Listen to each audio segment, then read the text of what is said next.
Assalamualaikum warahmatullahi wabarakatuh. Salam Om Swastiastu, Nama Budaya, Salam Kebajikan. Perkenalkan, nama saya Putri Melina Rizky dari Program Studi Sosiologi Fakultas Ilmu Sosial dan Ilmu Politik Universitas Sriwijaya.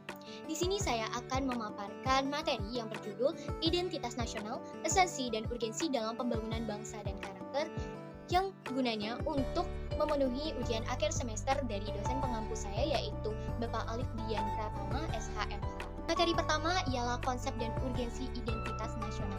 Jadi secara etimologi, identitas nasional itu terdiri dari dua kata, yaitu identitas dan nasional. Dalam Kamus Besar Bahasa Indonesia, identitas berarti ciri-ciri atau keadaan khusus seorang atau jati diri. Dengan demikian, identitas menunjuk kepada ciri atau penanda yang dimiliki oleh seseorang.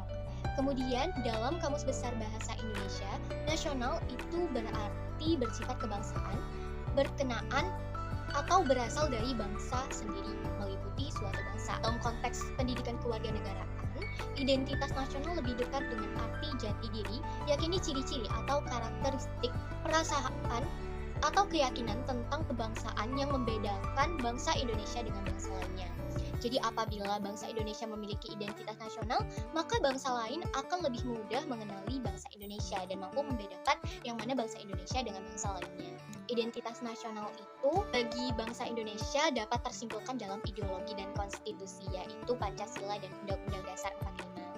Pancasila merupakan identitas nasional secara non-fisik. Kenapa? Karena Pancasila itu disebut juga jati diri bangsa. Dapat dikatakan jati diri bangsa karena perilaku bangsa itu tercermin dalam 5 sila Pancasila. Kemudian, sumber historis, sosiologis, dan politis tentang identitas nasional. Menurut Pilar, ada dua jenis identitas nasional, yaitu yang pertama identitas primer, dan yang kedua ada identitas sekunder. Identitas primer itu adalah identitas yang sudah ada seperti etnis, dan identitas sekunder itu dibentuk berdasarkan hasil kesepakatan bersama. Sumber historis dari identitas nasional. Sumber historis ini muncul karena adanya histori atau sejarah yang berkesinambungan sehingga menciptakan karakter bangsa Indonesia. Identitas nasional Indonesia itu ditandai ketika munculnya kesadaran rakyat Indonesia terhadap kenapa sih bangsa Indonesia itu terjajah oleh bangsa asing gitu pada tahun 1908 yang dikenal dengan masa kebangkitan nasional. Kemudian peristiwa-peristiwa yang terkait dalam kebudayaan dan kebahasaan melalui kongres yang sudah lama terjadi itu memberikan pengaruh positif terhadap pembangunan jati diri atau identitas nasional. Puncaknya itu para pemuda yang berasal dari organisasi kedaerahan itu berkumpul dalam Kongres Pemuda kedua di Jakarta dan mengumandangkan Sumpah Pemuda.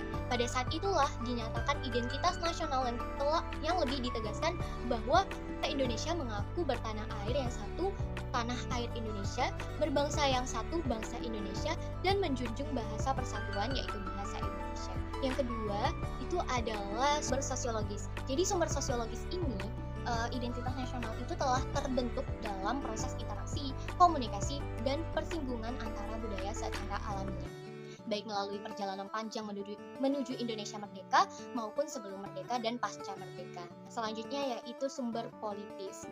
Secara sumber politis itu telah ditetapkan dalam Undang-Undang Nomor 24 Tahun 2009.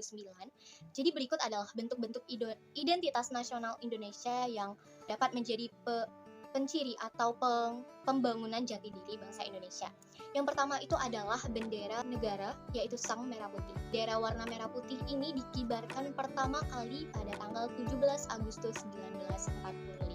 Kedua adalah bahasa negara, yaitu bahasa Indonesia. Bangsa Indonesia itu sepakat bahwa bahasa Indonesia merupakan bahasa nasional sekaligus sebagai jati diri atau identitas dari Indonesia. Yang ketiga adalah lambang negara Garuda Pancasila. Garuda adalah burung khas Indonesia yang dijadikan lambang negara. Nah, di tengah-tengah burung Garuda itu ada perisai yang di dalamnya terdapat 5 buah uang yang mewujudkan dasar Pancasila. Nah, lambang negara Garuda Pancasila itu mengandung makna simbol dari sila-sila Pancasila. Dengan kata lain, lambang negara yang dilukiskan dengan seekor burung Garuda merupakan satu kesatuan dengan Pancasila. Keempat adalah lagu kebangsaan, yaitu lagu Indonesia Raya. Lagu Indonesia Raya sebagai lagu kebangsaan Indonesia pertama kali dinyanyikan pada Kongres Pemuda II tanggal 28 Oktober 1928. Nah, lagu Indonesia Raya ini selanjutnya sering dinyanyikan pada saat upacara kenegaraan atau setiap hari Senin di sekolah-sekolahan. Yang kelima adalah semboyan negara, yaitu Bhinneka Tunggal Ika. Bhinneka Tunggal Ika itu artinya berbeda-beda tetapi tetap satu jua. Semboyan ini dirumuskan oleh para the founding father yang mengacu pada kondisi masyarakat Indonesia yang sangat pluralis pada waktu itu, agar masyarakat Indonesia itu yang beragam bisa bersatu. Yang terakhir, dasar falsafah negara Pancasila. Pancasila ini berfungsi sebagai dasar negara, ideologi nasional, falsafah negara, pandangan hidup, way of life, dan banyak lagi fungsi Pancasila. Rakyat Indonesia menganggap bahwa Pancasila sangat penting keberadaannya di dalam kehidupan masyarakat Indonesia, karena Pancasila merupakan pemersatu bangsa dan tentunya menjadi identitas nasional. Pancasila sebagai identitas nasional memiliki makna bahwa seluruh rakyat Indonesia itu menjadikan Pancasila sebagai landasan berpikir, berperilaku, dan mengamalkannya dalam kehidupan sehari-hari. Next, yaitu dinamika dan tantangan identitas nasional. Jadi yang pertama itu adalah lunturnya nilai-nilai dalam praktik kehidupan berbangsa dan bernegara. Contohnya, rendahnya semangat gotong royong, tidak patuh dengan hukum, tidak patuh untuk membayar pajak, dan juga tidak peduli satu sama lain, dan lain sebagainya. Yang kedua, nilai-nilai Pancasila belum menjadi acuan sikap dan perilaku sehari-hari.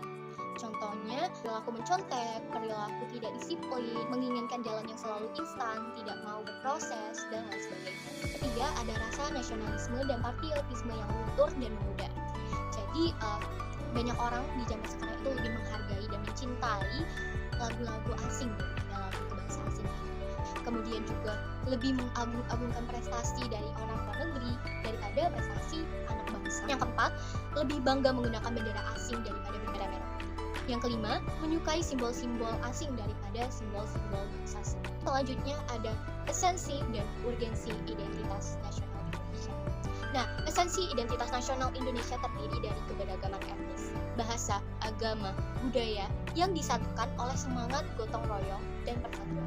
Hal ini tercermin dalam semboyan kita, yaitu Bhinneka Tunggal Ika, yang artinya berbeda-beda tetapi tetap satu jua. Kemudian, urgensi identitas nasional itu sangat penting karena hal ini dapat memperkuat persatuan dan kesatuan bangsa Indonesia dalam membangun negara yang adil dan juga maju. Identitas nasional juga dapat menjadi sumber kebanggaan dan semangat untuk mencintai dan memperjuangkan negara, sehingga dapat mendorong partisipasi aktif dalam pembangunan nasional dan melestarikan budaya bangsa Indonesia. Tanpa identitas nasional yang kuat dan jelas, bangsa Indonesia akan terpecah belah dan tidak mampu bersatu dalam menghadapi berbagai tantangan ataupun ancaman, baik itu dari dalam negeri maupun dari luar negeri.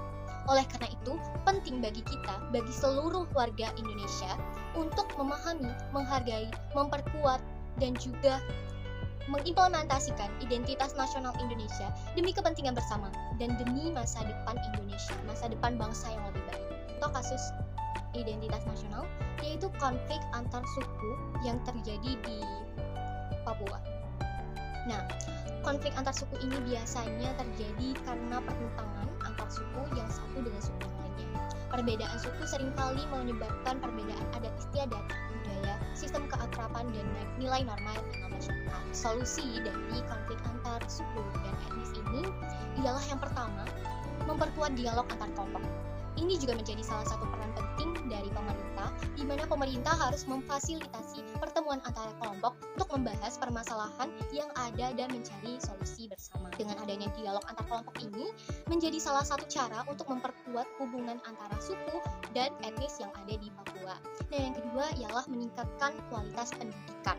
Yang ketiga, pengembangan ekonomi lokal. Yang keempat, itu menegakkan hukum yang adil dan berkeadilan. Dari penjabaran solusi tadi, solusi itu dapat diimplementasikan jikalau melibatkan partisipasi aktif dari semua pihak yang terkait, baik itu pemerintah, masyarakat Papua itu sendiri. Nah, dengan adanya partisipasi dari masyarakat Papua yang berkonflik tadi, maka akan lebih efektif dan berkelanjutan dalam memperkuat hubungan antara suku dan etnis yang ada di Papua. Baiklah, itulah dia tadi pemaparan dan penjelasan dari saya. Saya Putri Melina Rizky, saya akhiri. Terima kasih. Wassalamualaikum warahmatullahi wabarakatuh.